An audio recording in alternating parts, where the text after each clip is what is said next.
it is hard to believe just a couple of weeks. Voters in New Hampshire will be headed back to the polls for the state's primary election to decide the matchups in the November general election. In the race for governor, Executive Councilor Colin Van Osteren hopes that he is the choice for the Democratic voter. My first guest this morning, good to see you. Great to be here. So, Councilor, how are things going? You must be feeling pretty good, getting a lot of endorsements, seem to have momentum. We're feeling great. The truth is there are thousands of people who have joined our campaign to keep New Hampshire moving forward. I think as we move from the summer into fall, people realize how important this race is, how much is at stake, how much progress we've made in recent years. I'm the one candidate running on either side of the aisle who's been part of leading that progress, getting Medicaid expansion implemented, getting Planned Parenthood funding restored, investing more in solar and renewable energy that creates good jobs. That's the sort of progress we need to continue, and I think that's why we have so much momentum. How much do you think this race is being driven by the top of the ticket? We saw Maggie Hassan kind of step into it a little bit with an answer on whether she thought Hillary Clinton was trustworthy because people seem to be perhaps playing too careful. You know, I have enjoyed working closely with Governor Hassan the last 4 years. I think she's been a great governor. I'm proud to share the ticket with her and with Hillary Clinton and everybody else that'll be on the ballot with us. You find her trustworthy? I do, yeah. You know, I think there's no question, given the choices that we have of who our commander-in-chief is going to be. I just can't imagine Donald Trump with his hands anywhere near a nuclear trigger. I think that's a disaster. And I know in New Hampshire, I've been working with Maggie to make progress. We don't agree 100% of the time, but she's been a great governor, a good leader, and our state is moving forward.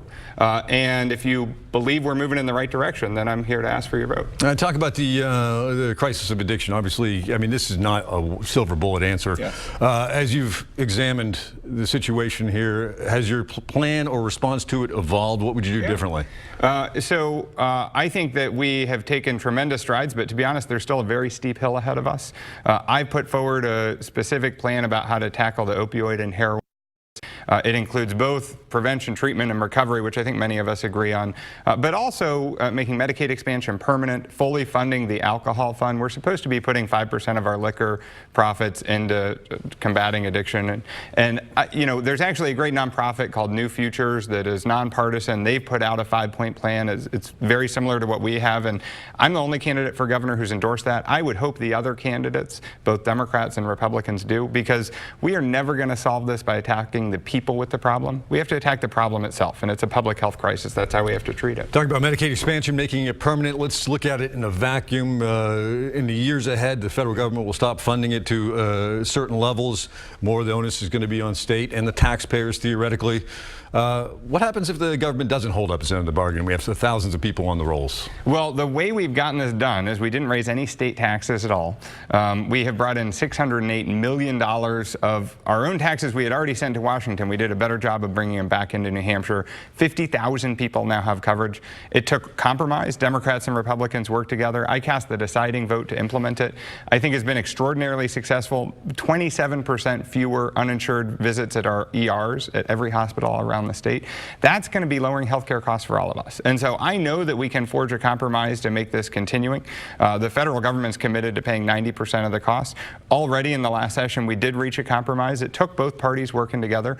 It passed by only one vote, which reminds you how important elections like these are. But it will expire on our next governor's watch. And the question isn't whether or not you're in favor of it. The question is, do you have the leadership skills and the experience to make sure that it will get done? And I've been part of getting it done in the first place, and I know how we can make it permanent. Let me talk to you about rail. As part of your economic plan, expanding rail from New Hampshire down to Boston. Never mind the virtues of having it. Let's just talk about first paying for it. Sure, there's a lot of people that are in support of this idea, but there are some that aren't. That'll be a debate moving forward. How do we pay for it? Yeah, I put together a very specific financing plan with Executive Councilor Chris Pappas. We released it with Congresswoman Annie Kuster because, like Medicaid expansion, most of the costs we actually can bring back from the federal government to come work here in New Hampshire, do a better job of getting a return on our tax dollars that we've sent to Washington. Our plan would cost $3 to $4 million a year in state funds, and as a result of that, create what an independent study has concluded 5,600 new jobs from business growth, nearly 2 million square feet of commercial redevelopment.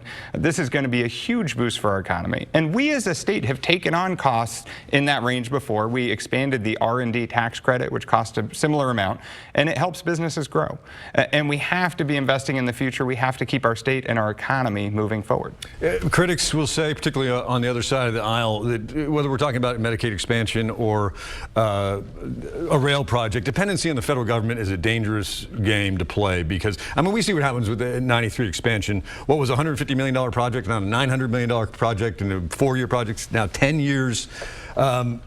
There'd be a concern moving forward that we're counting too much on the federal government to get these projects done. You know, I don't think we're perfect in New Hampshire, but we've made progress on issues like these that has been extraordinarily successful in a bipartisan way, like Medicaid expansion.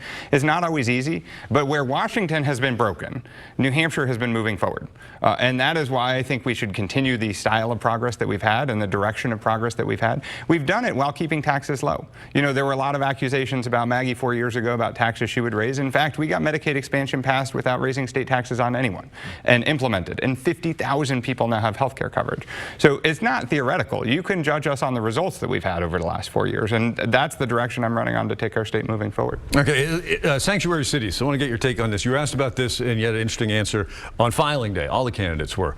Because we know that Maggie Hassan had some concerns about the vetting process a while back. Where do you stand? Well, you know, I think the governor's first job is to protect the safety and security of the people of the state, period. I know when it comes to refugees and new Americans, the best way that we can do that is deep individual security screenings, not using just nationality or just religion as a litmus test alone. I think that it's like you know, my kid's security blanket makes you feel better but doesn't actually keep you warm. The problem is when you do that, you will be using a litmus test that doesn't have anything to do with security. There was a picture that many of us saw of a 5-year-old orphan in Syria that was just, as a father myself, horrible to look at. That young boy, just this past week, that young boy is not a security threat to our country. Saying he can't get in because he's Syrian, but if he was Turkish he could, doesn't make any sense. And so that's why you have to make the decision based on real security reasons, not just nationality or religion. And I believe that is a path that will keep our state and our country safer. Are you satisfied quickly that the processes are now in place, that the vetting process is secure in situations? Well, I think there's always room for improvement. I just don't think nationality alone should be the screen that makes it stronger. I actually think it makes it weaker. It usually takes 1.5 to 2 years for someone to go through that process. It's pretty rigorous right now. Fair enough. Let's talk about the race itself. Mark Connolly, Steve Marchand. Why are you the guy? Why are you the one that's best choice of the Democrats to represent the party? Well, I think our state is moving in the right direction, and I'm proud of having been part of that progress. I mean, I am invested in the future of our state as a successful business leader myself, a dad of 2 young boys, and for the past 4 years, I've been working with Governor Hassan on things like that we've talked about today, making Medicaid expansion happen, getting Planned Parenthood funding restored, investing more in solar and renewable energy projects. There are projects all around the state that I've fought for that are happening now because of the leadership I've shown. If you believe our state's moving in the right direction, then I'm asking for your vote, and I'm the candidate who is running on that record of all the candidates running for governor, Democrat or Republican. I'm the one who's been part of the progress we've been making, and I think it's important we keep moving in the right direction. I do want to ask you, you brought up the renewable energy projects. We're obviously in a severe drought here in New Hampshire. We see what's going on in other parts of the country, wildfires, flooding.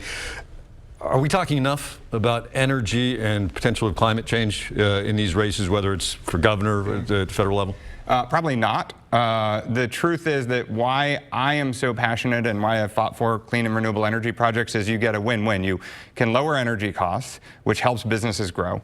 You can also create local jobs. So when I fought for a solar energy project on the roof of the high school in Portsmouth, in part it was because there were some UNH grads who built a company that's going to help get it done. That's great. That's good for our local economy. But third, yes, it also protects our environment. Tourism is our second biggest industry.